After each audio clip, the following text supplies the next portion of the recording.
Sunday Night Production.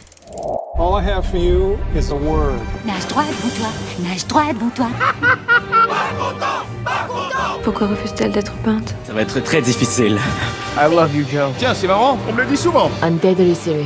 Harry Potter is dead. Bienvenue dans la saison 3 de Clapement 5 pour tout connaître du cinéma, de son actualité avec des interviews, des débats et des jeux. Je m'appelle Aurélien Rapatel et j'ai le plaisir de vous retrouver pour un nouvel épisode enregistré depuis The House of Running à Paris. Aujourd'hui, nous avons pour vous de belles recommandations de films à voir cet été au cinéma.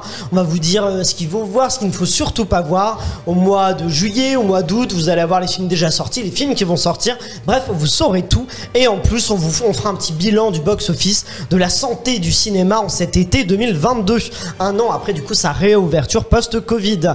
Et on va faire ce débat avec des clapeurs. Notre première clapeuse est une productrice aussi redoutée qu'elle n'est appréciée, c'est Elsa Morel. Oh, c'est gentil. C'est gentil, des fois c'est gentil, des fois non. Et là peut-être, mais peut-être pas pour les autres, parce qu'il est avec elle une journaliste qui même en pleine vacances cherche pour vous la petite info qui fera mouche, c'est Julia Solence. Et oui. Est-ce qu'on est en forme, Julia Solence? Enquêtrice, tout à fait, en de forme, talent. totalement en forme. Et tout à fait. Et est avec elle, nous retrouvons un clapeur distributeur qui connaît tout des secrets du box-office. Préparez-vous à tout découvrir, c'est Michael Godefroy. Ça va, Michael? Je connais pas tout, hein. Tu connais J'ai des petits trucs, mais Oh là c'est là, pas non Tu plus. es trop humble. Il se sous-estime, quand même. pourtant tu vas nous annoncer des doses tout à l'heure.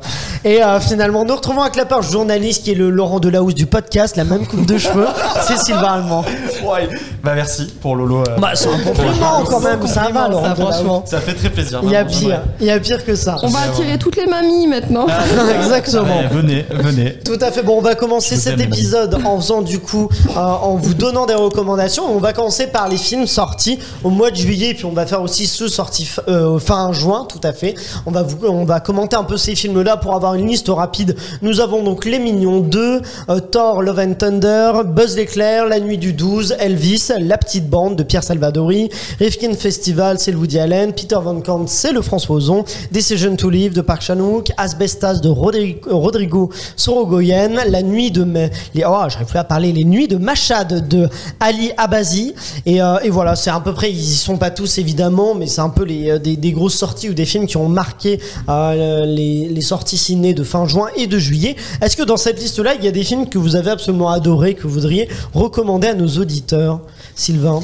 Eh ben moi c'est La Nuit du 12. La Nuit du 12 de Dominique Moll, ouais. Oui, on a eu la chance de le voir en première, toi et moi. Tout à fait. Et je pense qu'on peut dire qu'on a pris quand même une petite claque quand même en sortant. Et je trouve que ce film, il a fait quelque chose d'assez rare. C'est qu'il a enfin réussi à parler du féminicide de manière hors des clichés, Ouais. de manière très juste, Oui, c'est en le vrai. ramenant dans l'ordinaire des gens, dans le quotidien des gens, et sans enlever la violence de ce qu'est un féminicide. C'est extrêmement bien joué. C'est un film qui, pour raconter l'histoire, du coup, c'est l'histoire d'un meurtre et qui, dès le début du film, on sait qu'il ne sera pas élucidé. Exactement. Mais en fait, l'enjeu n'est pas autour justement du C'est fait ça de qui est très l'élucider, fort. c'est plutôt Ouais, autour t'as raison. justement de ce qu'entoure ce meurtre et Exactement. des personnages et effectivement Ouais. ça parle de féminicide et de.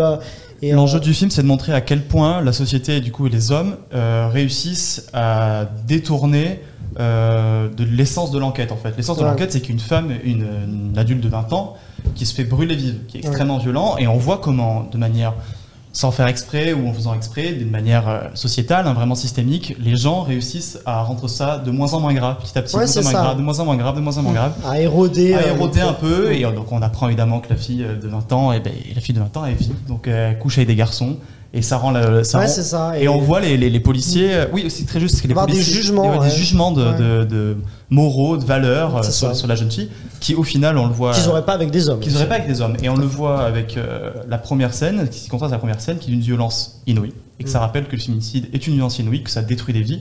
Et qu'en France, on met souvent le féminicide dans les pays peu développés, comme on dit, mais c'est pas cette expression. Mais ça rappelle qu'en France, ça existe, dans les classes moyennes, comme ça se passe dans les films, dans les zones pavillonnaires, ça existe, où des filles se font brûler vives.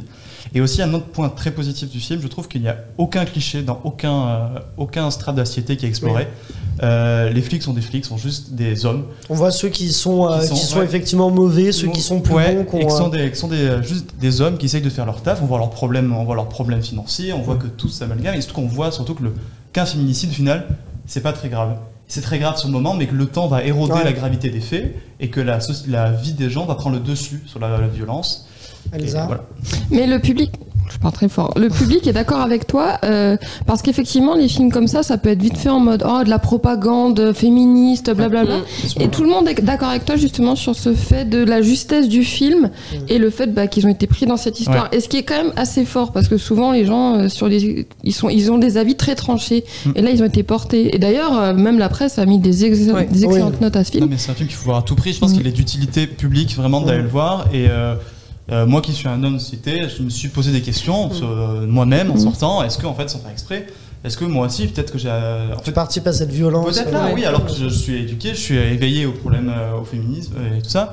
Et peut-être qu'en fait que je participe à ça sans m'en rendre compte. Et on voit qu'il y a plein de jeunes hommes de notre âge, tous, que dans le film qui y participent sans rendre compte. Il y a juste ce pauvre commissaire qui lui se rend compte de la gravité, mais il s'en rend compte, sans spoiler le film, parce que la meilleure amie de la personne qui est morte lui dit. En fait. Et il y a un déclic.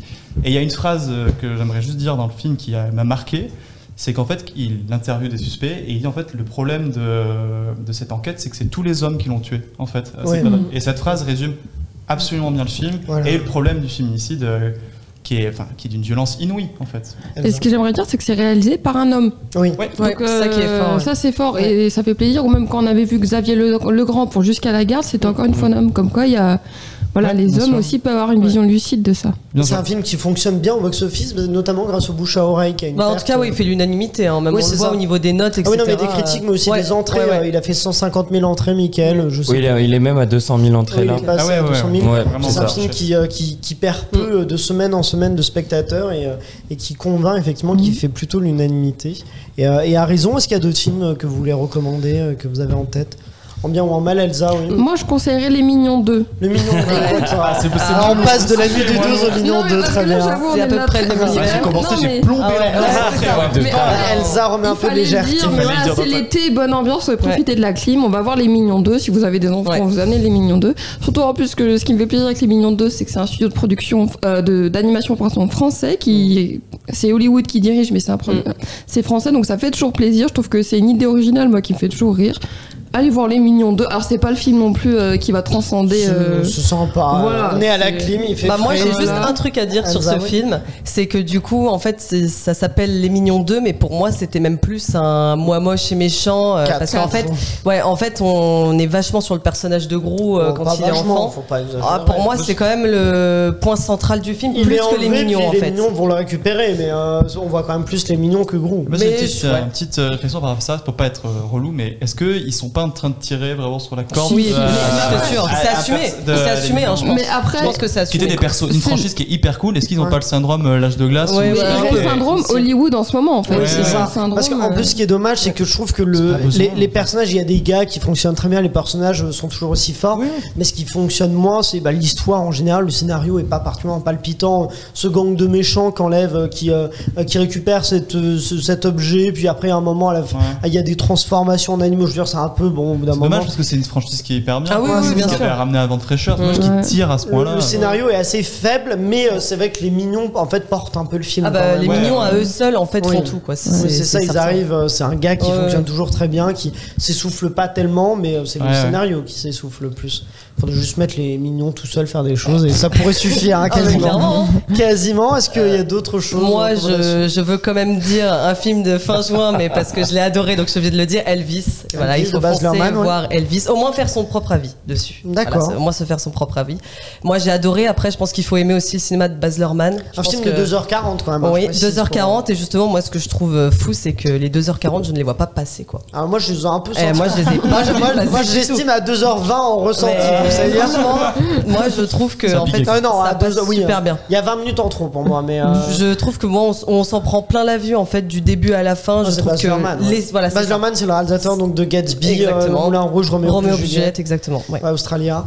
Et c'est donc effectivement ce que j'ai bien aimé, c'est son style pour un biopic, c'est-à-dire qu'il a incorporé. C'est original. Tom Hanks c'est super en rôle de méchant, ce qu'on voit pas souvent. Par contre, je trouve qu'on passe vite sur l'enfance et on passe beaucoup trop de temps sur la fin. Et la fin, c'est tout ce qu'on a déjà vu, c'est-à-dire une star déchue qui est droguée, qui est. Je veux dire, la fin, moi, m'a lassé. J'ai pas appris grand-chose de la fin, alors que le début, j'ai manqué d'infos sur le début, je trouve. Mais après, en y réfléchissant, je me suis dit que c'était aussi un parti pris de se mettre dans la peau d'Elvis, et en fait de voir qu'en fait je pense que c'est un peu à l'image de sa vie à lui et de comment il l'a ressenti, parce qu'en fait son succès a tellement été fulgurant, il est tellement monté au sommet en très peu de temps, mais vraiment en quelques mois. En fait, dans le film, t'as vraiment cette impression où tout s'enchaîne hyper vite, où même le personnage lui-même, il voit pas en fait le temps passer, et après toute la fin de sa vie, lui aussi, ça lui a paru interminable en fait, parce qu'il était vraiment enfermé dans son truc. Et je pense que c'est peut-être aussi un parti pris de faire le côté cage dorée, enfin prison dorée comme ils le disent dans le film. C'est un peu paradoxal parce que ça raconté par le point de vue du personnage de Tom Hanks, donc finalement ça prendrait un peu le point de vue d'Elvis, en même temps c'est le point de vue de Tom Hanks, un peu notre colonel. Je pense que c'est un film qui perd son angle en fait, c'est ça, à la fin, c'est dommage. Michael, toi tu moi j'étais aussi, alors j'ai eu l'effet Elvis où je suis sorti de la séance, j'étais très content, et puis 2 semaines après je me dis mais en fait non, ce n'est pas si bien. Ça arrive. Du coup c'était à la fois le coup de cœur et non, parce que comme tu as dit très bien Aurélien, pour moi c'est un petit peu cliché par rapport à tous les biopics qu'on a eu, et je trouve qu'on s'en prend plein la tronche au niveau biopic. Faudrait peut-être arrêter. Ça par contre c'est clair que les biopics, il y en a un peu comme les Mignons, les biopics, ça y va à donf. Là il y a Blonde qui va arriver sur Netflix. Il y a le film avec Bradley Cooper aussi sur Netflix. Madonna, elle va réaliser son propre biopic. Je sais pas quoi, son propre. Il va y avoir un biopic sur Madonna joué par Julia Garner. Je sais pas si c'est une fiction, un documentaire, mais c'est Madonna qui va réaliser. C'est le conte de Lego, ça, le documentaire réalisé par Madonna. Elle a dit qu'elle ne laisserait aucun homme raconter son histoire. Oui, non, mais ça. Oui, mais il y a des femmes réalisatrices autres qu'elle. Greta Gerwig aurait peut-être été super. C'est vraiment le documentaire qui s'est vraiment passé comme ça. C'est sûr. Est-ce qu'il y a d'autres films sur lesquels vous voulez réagir? Du coup, Elvis, dans les grosses sorties, il y avait Thor, le Love and Thunder qui est sorti le 4 juillet. Il faut parler de bons films, Aurélien.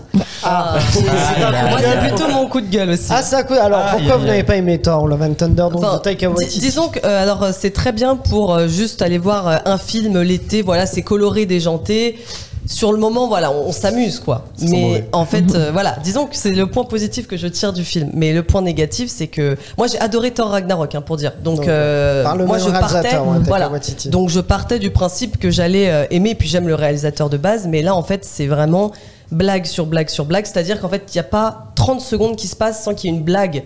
Et en fait du coup il y a tellement d'humour, ça veut tellement être drôle que déjà on ressent aucune émotion. Du coup même les scènes où on est censé avoir une certaine émotion, voilà, s'attacher au personnage et tout, mais en fait il y a tellement de blagues que les blagues se noient le film en fait. Elsa. Mais j'ai l'impression que c'est un peu l'apogée de ce qu'a toujours fait Marvel. C'est-à-dire que Marvel au début il mettait une blague toutes les 20 minutes, après toutes les 8-10, toutes les 8, et là c'est toutes les 30 et c'est pas possible. Thor 2 pour moi par exemple c'est le pire film du MCU parce qu'il y avait trop de trucs comme ça. Là il y a encore plus de blagues. Voilà, y a que ça, c'est un peu plus sérieux Thor 2, Michael. Le souci de fond c'est que sur Ragnarok du coup c'était quand même un film, alors on aime ou on n'aime pas le style, mais qui lançait du coup après les Gardiens de la Galaxie, voilà, des films un peu drôles avec beaucoup de comédie, mais le film était bien construit. Les Gardiens de la Galaxie, c'était avant. Mais du coup ça allait dans la continuité. On parlait de Thor quand même, qui était un personnage ancré dans le MCU depuis un moment, et là ils ont pris le 1 et le 2, il est pas drôle les Thor 1 et 2. Non, c'est pas drôle. Et là le problème c'est que c'est le même réalisateur, donc ça devait partir sur quelque chose aussi, quand même sur un film assez bien construit. Là ça part dans n'importe quoi, on s'en fout des Gardiens de la Galaxie, on s'en fout de je sais pas si c'est un spoil, mais c'est dans la bande-annonce de Jane Foster, on s'en fout de tout ça. Enfin c'est les Gardiens de la Galaxie, c'est une vaste blague, ils sont là. Oui, c'est ça. Mais c'est dingue parce qu'à la fin du Endgame, ils partent ensemble, on se dit un film là, ensemble. C'est vraiment, on voit que c'est une excuse. C'est bizarre que par rapport à ce que disait Julia, que ce réalisateur il n'arrive pas à faire des moments d'émotion que se tomber dans l'humour, parce qu'il a déjà fait des films avec Jojo Rabbit déjà. Jojo Rabbit il s'enferme, parce que moi c'était un film qui a été un coup de cœur absolument absolu. Il a pas faire ça, et même le Fantastique il s'y était déjà attelé avec un épisode de Mandalorian, il en avait fait un épisode de Mandalorian saison 1. Et c'est trop bizarre que ce soit parti comme ça. Et je pense que là, le MCU sont au bout de quelque chose. Ils veulent se renouveler. Et je pense que c'est pour ça que les Gardiens de la Galaxie, ils ont mis de côté. Alors que vraiment, on a hypé depuis un an sur Thor avec les Gardiens de la Galaxie, ils vont être ensemble. Et là, ça sert absolument à rien dans le film. Mais aussi, ce que j'ai trouvé. Moi, je trouve qu'en fait, il y a quelques séquences. Il y a une séquence en noir et blanc sur une planète qui est vraiment réussie. Oui, ça et même l'intro, pourquoi pas. Il y a 2 séquences à sauver, mais effectivement, tout le reste, c'est de l'humour. Façon Taika Waititi. Donc, c'est vraiment, je veux dire, des blagues sur sur blague, mais ça devient incessant. En fait, c'est très paresseux comme film. Est-ce que le méchant fonctionne? Oui, alors Christian Bale, très bon. Pour moi, c'est vraiment heureusement pour moi, il sauve le film, parce que tous les autres sont, mais même Nathalie hyper badass, il est super, mais Nathalie Portman que j'adore, elle est pas bonne dans Thor Ragnarok. Mais ils sont tous, Chris Hemsworth, il est pas bon. Tessa Thompson, limite, elle est un peu feignante. T'as l'impression vraiment, elle est sur le tournage. Elle est en train de cachetonner là, c'est sûr.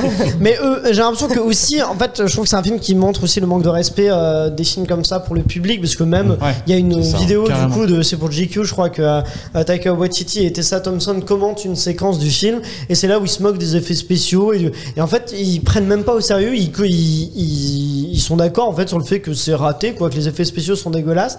On se dit, mais du coup, est-ce que vous respectez vraiment? C'est un niveau de cynisme absolu qui fait que t'as l'impression qu'il n'y a pas de respect des spectateurs, et qu'en fait ils savent qu'ils font un film qui va faire plusieurs centaines de millions au box-office, et que ça suffit, et qu'ils n'ont pas besoin de donner beaucoup de temps et d'énergie. Ils sont malins parce qu'en fait, ça c'est le problème, je pense, des univers étendus. En fait, ils ont tellement fait des séries, des films, des surfaces, des multiplateformes où tous réunis, il faut avoir vu la série avant avoir vu le film. Du coup, en fait, je pense que pour les films, ils se reposent énormément sur le fait que les gens aient vu des séries avant et qu'ils vont consommer ce film comme une série, comme une nouvelle pièce à quelque chose, et que les gens à la fin vont se dire, ah ben là il y a un cliffhanger, et dans un an je vais avoir enfin la réponse, le film de fou. Et je pense que c'est pour ça. Mais ça fait 20 ans qu'ils construisent leur marque, et en fait ils se disent on peut vendre de la merde. Et voilà. Non mais c'est ça. C'est une chaîne. Elsa pose les termes. Mais c'est ce qu'ils vont faire avec Star Wars, ça me rend fou, mais c'est exactement ce qu'ils vont faire avec Star Wars. Peut-être juste pour terminer, c'est un des gros problèmes aussi, c'est les délais de livraison des films. Que ça soit derrière les séries, enfin ils sont comme ils en font tellement, et que comme je sais pas si vous le savez, effectivement il y a beaucoup il y a pas assez de personnes qui font des effets spéciaux. Il y a les mêmes en ce moment sur Facebook, on les voit. Donc voilà, ils arrivent pas à le faire, et en plus comme ils lancent des séries, ils ont besoin aussi des gens pour les séries, donc c'est catastrophique. Et on voit la différence par exemple avec un film, c'est vrai que c'est un cas particulier avec Avatar, où on va se prendre la claque du siècle je pense, mais en même temps faut voir le temps qu'il a mis pour le faire. Mais voilà. Après moi je trouve que ça a toujours été de notoriété, j'ai jamais trouvé les effets spéciaux Marvel particulièrement bons. Oui, mais là c'est de pire en pire. J'ai l'impression qu'effectivement, vu qu'il y a une surcommande, ils l'ont dit, ils se plaignent, ceux qui font les effets spéciaux c'est une catastrophe. Ils doivent travailler. Puis même apparemment il n'y a pas de direction, c'est-à-dire que 3 semaines avant la sortie, ils font faire des modifs qu'ils n'avaient pas anticipés, et en fait ils les font travailler jour et nuit pour un résultat qui finalement est pas fou. Mais bon, j'ai l'impression que ça fait l'unanimité. Thor n'a pas convaincu grand monde, j'ai l'impression. Thor à tort, allez. Oh là, déjà dans le jeu de mots. Est-ce qu'il y a d'autres films que dans la liste que j'ai citée, ou d'autres que vous voulez recommander, ou au contraire que vous ne recommandez surtout pas? Asbestas, donc je l'ai dit, Rodrigo Sorogoyen, t'as beaucoup rien que déjà l'esthétique du film est incroyable, le duo d'acteurs. C'est une sorte de western à la campagne. C'est ça, parce qu'en fait je crois que c'est un couple français qui part en Galice, donc une région en Espagne. Joué par Marina Foïs et Denis Ménochet. C'est ça, et en fait du coup même eux s'expriment en partie en espagnol, et ça c'est fort. Et les autres acteurs par contre sont espagnols directement, et en fait ils s'installent là-bas pour tenir leur petite ferme agricole, voilà, tranquillement en Galice, et en fait tout ne va pas se passer comme prévu avec les voisins. D'accord, voilà. Donc ça c'est... Mais c'est une sorte de thriller, mais en mêlant aussi avec le sujet de l'agriculture, de l'écologie, donc c'est vraiment bien tourné, et c'est recommandé, très bien. D'autres films pareil que vous avez Le mois de juillet, c'est quand même un mois où il y a eu des grands réalisateurs, parce qu'il y a donc Woody Allen, Refkins Festival, François Ozon, Peter Van Kant, Decision to Live de Park Chan-wook. Est-ce qu'il y a bien aussi. Oui, tu l'as vu, tu recommandes aussi Decision to Live, qui a gagné le prix de la mise en scène au Festival de Cannes. Moi, j'avoue que c'est vrai que c'est un film que je trouvais très intéressant, qui a des longueurs quand même. Voilà, je trouve aussi qu'il y a des longueurs, mais dans l'ensemble, il est intéressant et il est à regarder, je pense. Parfois, il est un peu scolaire, mais il est quand même très et avec des images et des choses très très bouleversantes. C'est quand même un très bon film qui mérite son prix de la mise en scène cannois. Personne l'a vu, le Woody Allen? Non. Je suis seul à l'avoir vu. Pas du tout. Alors on t'écoute. Oui, il est sorti en Elsa ne fait pas de cinéma. Il est sorti en salle le 14 juillet. C'est quand même étonnant parce que c'est le retour de Woody Allen après toutes ces histoires. Oui, mais j'ai un retour effectivement un peu finalement pas très. Par la petite porte, quoi. Oui, c'est ça, par la petite porte, et c'est un film que moyen en soi. Il y a plein. On retrouve les thèmes de Woody Allen, c'est-à-dire le couple, le personnage nerveux, la passion du cinéma, l'inquiétude de la mort, de la maladie, tout ça. Et en même temps, il y a des qualités, notamment, il y a des séquences où ils refont des séquences cultes de films, Jules et Jim, tout ça, donc qui sont assez marrantes parce que ça se passe pendant un festival de cinéma, le Rifkin's Festival. Mais il y a quand même, je dirais que la première partie est plus intéressante que la seconde.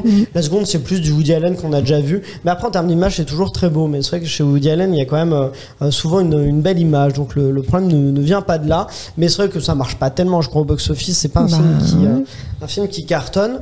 Est-ce qu'il y a d'autres films que vous vouliez commenter pour le mois de juillet ou pas? Non. Est-ce qu'on a fait à peu près le tour dans les recos ou dans les films à ne surtout pas voir? Le François Ozon. Peut-être juste un film qu'on a vu ensemble, Mi Obita Mon Amour, qui est un premier film de Noémie Merlan et qui est pour le coup très très frais, une belle histoire d'amour impossible entre Noémie Merlan et donc l'autre personnage principal qui est un peu plus jeune. Et c'est son premier film et ça a été fait en 2 semaines. C'est quasiment de l'autoproduction. C'est ça qui est assez intéressant. Pour 100 000 euros, je crois, c'est vraiment pas grand-chose. Ils ont commencé le film, à produire le film sans avoir un producteur. C'est-à-dire qu'ils sont allés sur place. Et non, ils ont tourné le film sans avoir de producteur. Et le producteur est arrivé pour la post-production. Exactement. D'accord. Et le rendu est quand même super. Et donc voilà, si vous voulez un film un peu frais, dans le style un peu peut-être Make to My Love, quelque chose comme ça, c'est la reco de l'été. Voilà. Tout à fait. Et juste pour Peter Van Kant qu'on n'a pas commenté, je sais pas si vous l'avez aimé ou pas, le François Ozon. Non, Sylvain, non. Non, je me suis un peu ennuyé. Moi, je te rejoins là-dessus. En fait, je trouve que Ozon, je trouve que c'est de moins en moins bien. Ça dépend. Oui, mais ouais, pour moi, mais là, pour le coup, je me suis vraiment ennuyé. C'est adapté d'une pièce de théâtre et ça se sent quoi. C'est un huis clos. Je suis tout à fait d'accord. C'est même dans le jeu verbal. Des moments, je mais là, c'est des expressions de théâtre. Là, ça joue. C'est un peu gros, quoi. Il n'y a pas trop de. Il a pas cherché le réalisme. Ouais. Non, je me suis un peu ennuyé. Par contre, je trouve qu'il est toujours bon dans tout ce qui est les scènes un peu érotiques. Il est toujours doué pour pas que ça tombe dans un peu le porno, enfin un peu dans vraiment la sexualité un peu grasse. C'est toujours très très érotique, c'est toujours très bien fait. Je trouve qu'il gère vraiment bien l'érotisme. Et après, bon, je sens quand même qu'il a vraiment. C'est une histoire qu'il a déjà vue, quoi. C'est un peu. Oui, c'est vrai que c'est pas. C'est un peu, bon. L'artiste qui avec Samus, qui a perdu Samus, et qui du coup devient un peu fou. Est-ce qu'il m'aime pour ce que je suis ou pour ce que je peux lui rapporter? Non, c'est vraiment, je pas. C'était pas un mauvais moment, mais je l'ai pas passable, quoi. C'est pas recommandé particulièrement au box-office. Je crois que ça marche pas non plus particulièrement. Ouais, sortie timide aussi pour Ozon. Pas évident pour lui là. Oui, c'est vrai que pourtant c'est quand même un réalisateur qui est habitué aux entrées.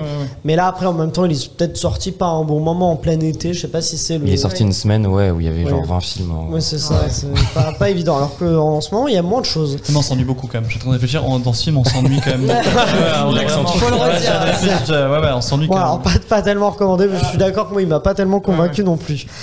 Faisons un petit bilan justement avant de passer au mois d'août. Mickaël, toi qui du coup travailles dans la distribution, tu connais un peu les entrées, les chiffres du box-office. Est-ce que le cinéma reprend des couleurs en cet été 2022?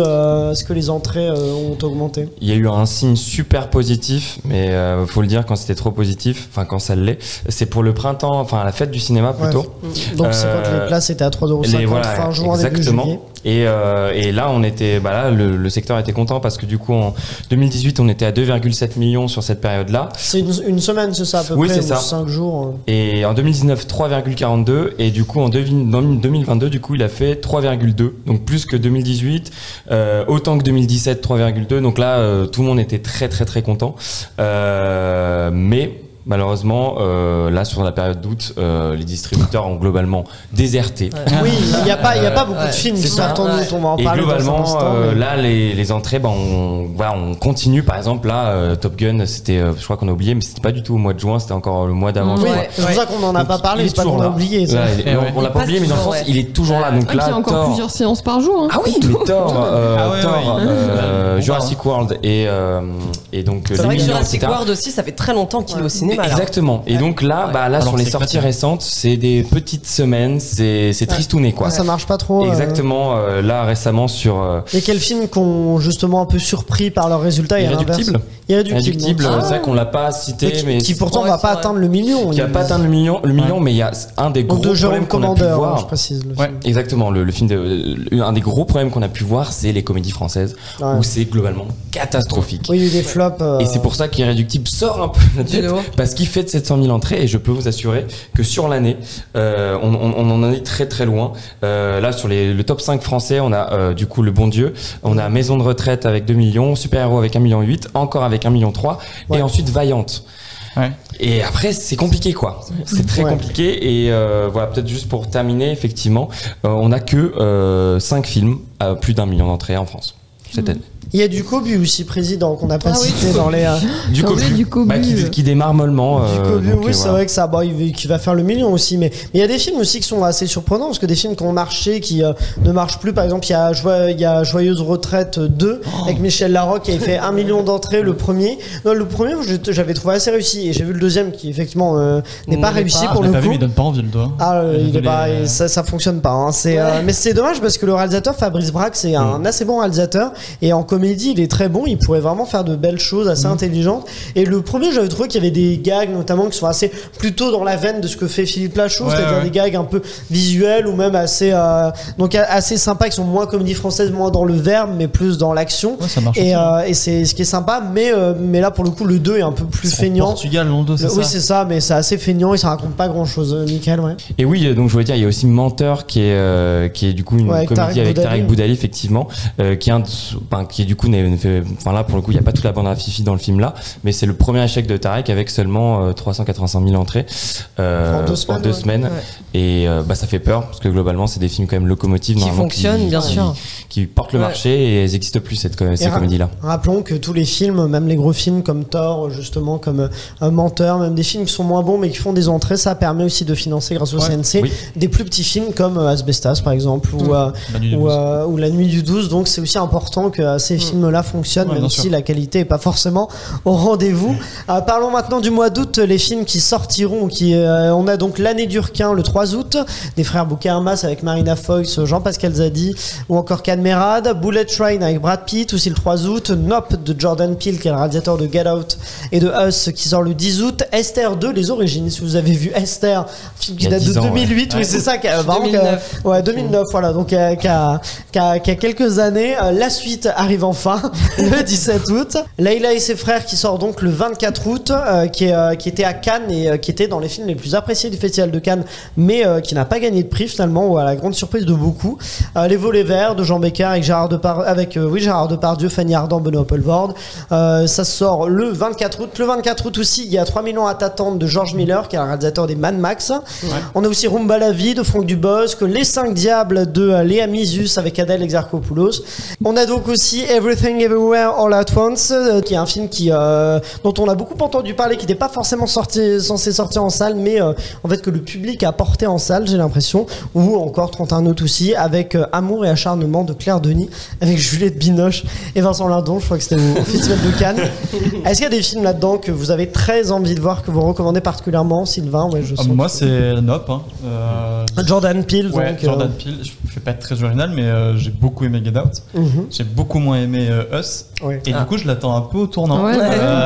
Pour l'instant, aux États-Unis, il cartonne. Il a fait 44 millions le premier week-end. Mais il a une hype aux États-Unis parce qu'il est dans un duo comique aussi. Il est très doué. Oui, c'est ça. Non, mais il cartonne et les premiers retours sont très très bons. Et moi, j'aime beaucoup les films de genre. Là, il s'attaque à la science-fiction et apparemment ce qu'on voit dans entre horreur et science-fiction. Et j'aime bien parce que c'est le seul. Je trouve que c'est l'un des seuls qui arrive à faire des films qui traitent des sujets de société graves, typiquement le racisme dans Get Out, le racisme positif et négatif du coup, et qui s'y attaque toujours avec un angle hyper original mais très vrai, et quand même qui fait mal, un film qui est assez corrosif toujours. Et donc là je l'attends vraiment au tournant, parce que vraiment Us, j'avais été vraiment très déçu. Moi j'ai pas été convaincu. En fait, j'ai trouvé que Us il s'était éparpillé de partout. Déjà à la fin j'étais même pas sûre d'avoir compris le film. Ça c'est quand même important quand on regarde un film. Donc voilà, donc là effectivement c'est son troisième film connu comme ça. Donc il y a son porte-bonheur Daniel Kaluuya qui revient. Est-ce que ça veut dire quelque chose? On verra. Donc ça va être un peu décisif pour lui. Ouais, c'est vrai, c'est le tournant, je pense un peu.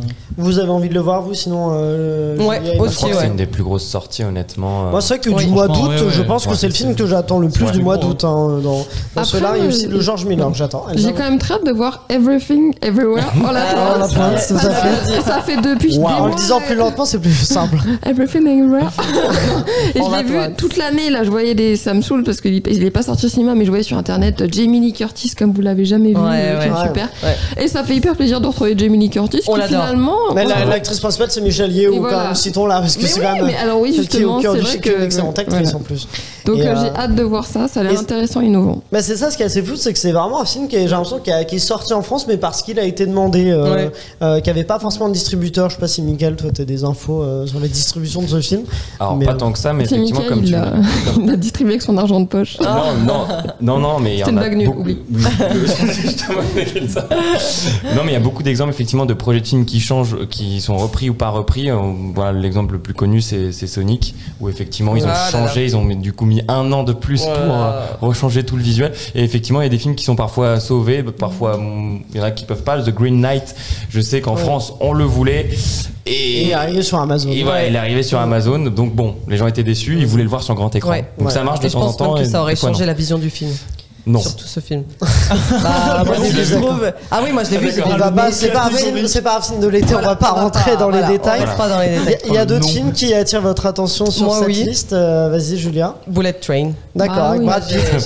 Mais pas que pour Brad. Pas que pour Brad. Déjà tous les autres acteurs aussi. Aaron Taylor Johnson, Sandra Bullock. Il y a aussi Logan Lerman et aussi Karen. Je crois qu'elle s'appelle Karen.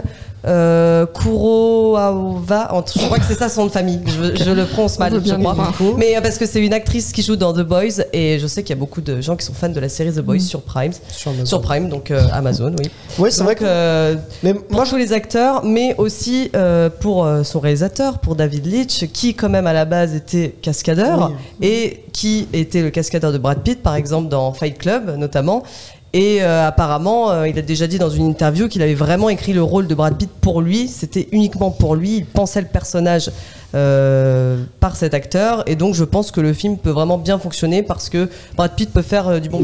Précisons que c'est quand même le réalisateur de Deadpool 2. Donc, de base, pas non plus un réalisateur qui donne. Non, voilà. En fait, quand je dis par rapport à lui, c'est vraiment son lien avec Brad Pitt. C'est ça qui peut bien fonctionner. C'est très sympa, mais en tant que réalisation. Non, bien sûr. Pas ça. Pas de quoi? J'espère que ce sera pas un Deadpool 2 qui est pas nul, hein, mais j'espère que j'attends plus de Bullet Train que. Ah ouais, moi j'ai l'impression que c'est quand même un humour qui est dans l'esprit un peu de Deadpool, qui est assez déjanté, assez. Mais je sais pas si ça ira très très loin, Elsa. Mais moi ça me fait plaisir de voir Brad Pitt dans l'humour. En fait, j'ai pas un je l'ai vu récemment dans le film avec Sandra Bullock et Channing Tatum, La Cité perdue, je sais plus quoi. Il y avait un tout petit il avait déjà marqué le film, mais j'ai pas souvenir de lui dans des grandes comédies. After Reading, Once Upon a Time in Hollywood. Ah oui, ça va pas être le même délire. Ah oui, non, ça va pas être le même délire, ça c'est sûr. C'est pas David Leitch. Mais il est drôle, il est hyper drôle. Enfin, dans After Reading, il est hilarant quand il se met à faire l'idiot. Dans la comédie, mais là j'ai l'impression qu'il sera pas particulièrement dans le rôle de l'idiot, il sera plutôt dans le rôle de l'homme d'action, donc ça va pas tellement changer. Un peu Deadpool quoi. Il y a Mr. Mrs. Smith aussi dans l'enregistrement. Ah oui, c'est vrai. Mais il y a quelques. Et je pense que ce sera plus dans le style de Mr. Mrs. Smith que de. Vrai. Mais très hâte de voir et je pense que ça peut être le bon film à aller voir entre potes le samedi soir. Voilà, totalement. L'été. Ok, très bien. Le 3 août, la même date donc de sortie que Bullet Train, on a L'année du requin des frères Boukarma. On voit que Marina Foïs c'est son été, elle est partout. Elle est dans le film avec Benjamin Voisin qui s'appelle. Sur la route, en roue libre. En roue libre. Sur la route. En vélo. En roue libre, mais ça a pas marché au cinéma, c'est sorti fin juin. Imaginez l'affiche du film. Il y a Asbestas aussi. Asbestas, du coup, on l'a dit, qui est sorti en juillet. Et là, mois d'août, elle a un film par mois. Marina Foïs. Elle est partout et dans des registres assez différents. Elle est quand même dans des styles assez différents. Est-ce que, du coup, L'année du requin, ça donne envie ou pas? Bah, du coup, ce sont les réalisateurs de Teddy. Qui je l'ai dit beaucoup dans ce podcast, qui était un super film de genre avec qui est sorti l'été dernier, qui est sorti l'été dernier, et là c'est vraiment pas la même production. Là c'est gros cast, grosse plage et un film de requin français. Exactement. Alors voilà, juste le concept, c'est super cool. Rien que pour le concept, il faudrait aller le voir. En comédie. Elsa est pas convaincue là. Non. Je suis très dubitative. J'ai l'impression qu'on a voulu prendre un genre, mais qu'on sait donc je sais même pas si le film de requin est un genre. Et en fait on va pas jusqu'au bout de l'idée et on se dit ah non on est quand même en France, on va peut-être faire de la comédie pour attirer du public, on n'est pas sûr. J'ai l'impression qu'on est mimi Alors, pour connaître un peu les gens qui ont travaillé sur ce film-là... j'avoue que le cast, je suis pas sûre. Ah ouais, pour le coup, sur ce film-là, effectivement, ils ont accès à un marketing vraiment... sur les codes, donc style camping, etc., de ce que j'ai cru comprendre. Et en voyant la bande-annonce, qui n'est pas si drôle, je pense que ça va être vraiment axé sur le requin et ça va être un petit peu burlesque, mais ça va pas être trop drôle. Ouais. Ça va être vraiment un film de genre. J'ai beaucoup de mal avec les films, je sais pas, j'ai pas vu, mais qui se basent beaucoup sur l'humour, parce que j'ai l'impression que c'est toujours le refuge de mais c'était un peu, cette scène, par exemple, est nulle, mais c'est de l'humour, c'est de l'absurde, ça passe. Et c'est toujours un peu le refuge que j'ai, qu'ils ont. Donc ça me fait peur. Et puis l'affiche, je sais pas, je suis pas fan. On dirait qu'ils ont été pris sur Zoom et qu'on les a collés sur Photoshop.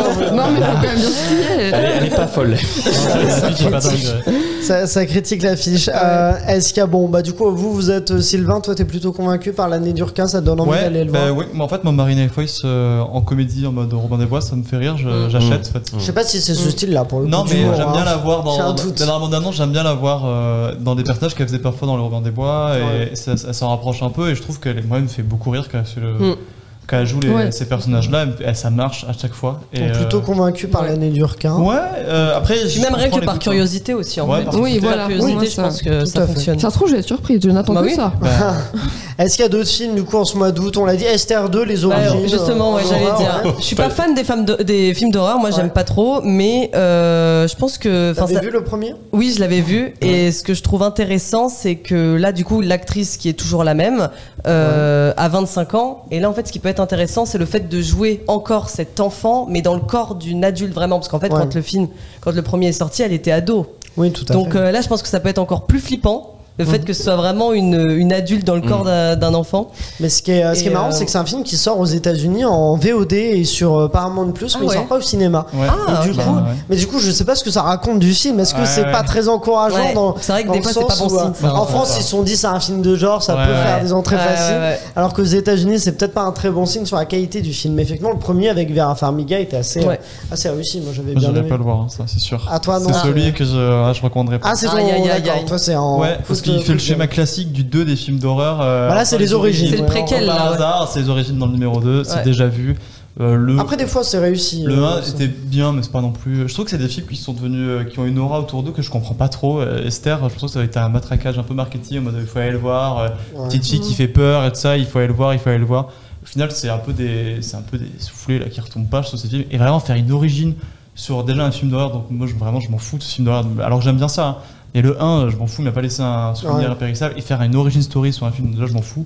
D'accord. C'est clair que tout est aligné pour qu'il n'aille pas le voir. Est-ce qu'il y a d'autres films que vous recommandez, Elsa? Alors, c'est pas août, mais c'est dans l'été, c'est avant le 21 septembre. C'est Revoir Paris d'Alice Vinocourt avec Virginie Efira, Benoît Magimel. Et je sens qu'on va pleurer. Ça va être dur, parce que ça parle des attentats du moment du Bataclan. Ça va être difficile, mais j'ai confiance en Alice Vinocourt pour procurer toute l'émotion, parce que c'était elle qui avait réalisé Proxima avec Eva Green, et déjà c'était déjà très émouvant. Donc voilà, je voulais en parler parce que je trouve que ça important. Mais revenons au mois d'août, puisqu'Elsa nous a propulsé en septembre. Non, il y a 3000 ans à t'attendre, on n'a pas commenté le George Miller, du coup réalisateur, je l'ai dit, de Mad Max. Vous avez envie de le voir? Moi j'ai très envie de le voir, il était à Cannes en hors compétition, et j'avoue qu'il m'intrigue beaucoup. Moi c'est une très grosse attente. Le pitch de base, c'est quelqu'un qui va avoir dans la vraie vie avoir 3 souhaits parce qu'elle découvre un génie.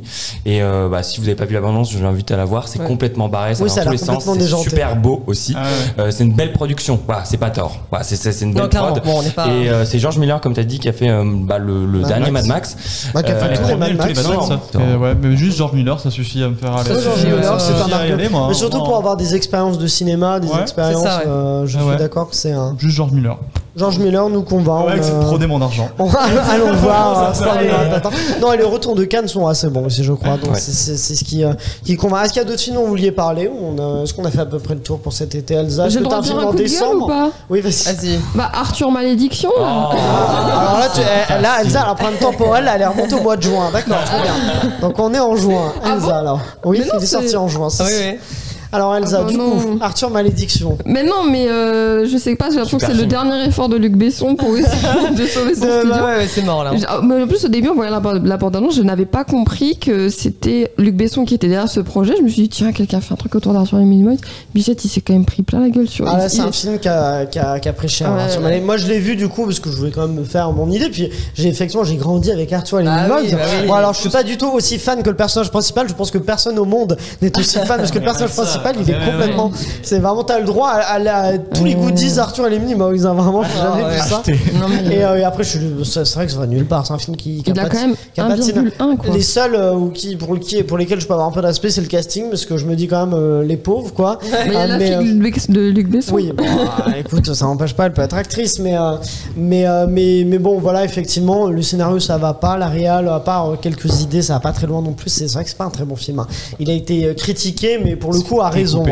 Et par contre, il a réussi son pari parce qu'ils ont fait quasiment 200 000 entrées. Pour un film d'horreur, c'est quand même pas mal. Et de toute façon, même le budget, je crois, est assez petit. Le budget est petit. Il y a eu un gros bad buzz sur la production du film où c'était cataclysmique. En fait, ils ont le scénario, ils ont commencé à le faire écrire par des élèves de l'école de la Cité qu'ils ont pas vraiment payé, qu'ils ont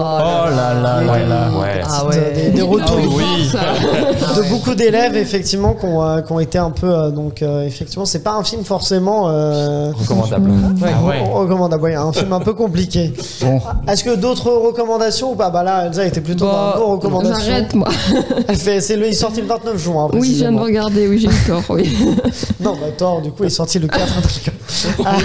Énorme blague. D'autres films ou pas? Non, on a fait à peu près le peut-être tour. juste pour les fans de One Piece Red. Moi, du coup, je connais pas du tout, donc je le conseille, mais moi, je connais pas l'univers. Mais je pense que pour les fans, ça peut être vraiment rien que le plaisir de voir ce film d'animation au cinéma. Ouais, j'aime beaucoup. En fait, ça va être le film. Je me méfie toujours des films, des grosses franchises japonaises, style Naruto ou One Piece. C'est pas parce que je suis très fan de Naruto, mais moi les films One Piece m'en méfie parce que je sais pas si ça va être canon à l'histoire et puis sûr ça va être du fan service avec la fille de Shank. Et tous les fans de One Piece qui nous écoutent savent très bien que Shank, on va le voir 30 secondes et tout le monde va se dire ouais génial, on l'a vu. Et après c'est bon, parti. Et donc non. Pas convaincu. Bon, non, ça va être cool, ça va être un bon moment. C'est comme le film Dragon Ball Z qui est sorti il y a 2 ans de ça. C'est des bons moments d'animation. Vraiment, moi qui suis fan de manga, c'est pareil, c'est comme George Miller, c'est prenez mon argent. Je m'attends pas à quelque chose de. Tu es bon client, quoi. Okay, très bien. Très bien. Bon, merci pour ces recommandations. Vous tous et vous, n'hésitez pas à vous abonner à cette chaîne YouTube, donc Sunday Night, qui s'appelle le Clap en 5. Sunday Night, c'est une série, ça fait longtemps. La chaîne YouTube donc de Clap en 5 et vous pouvez nous suivre sur les réseaux sociaux avec le @clap5. Merci à Pierre-Emmanuel et Guillaume de Sunday Night Productions, à Quentin qui réalise cet épisode. Rendez-vous lundi prochain sur Clap en 5 pour un nouvel épisode et d'ici là, allez au cinéma.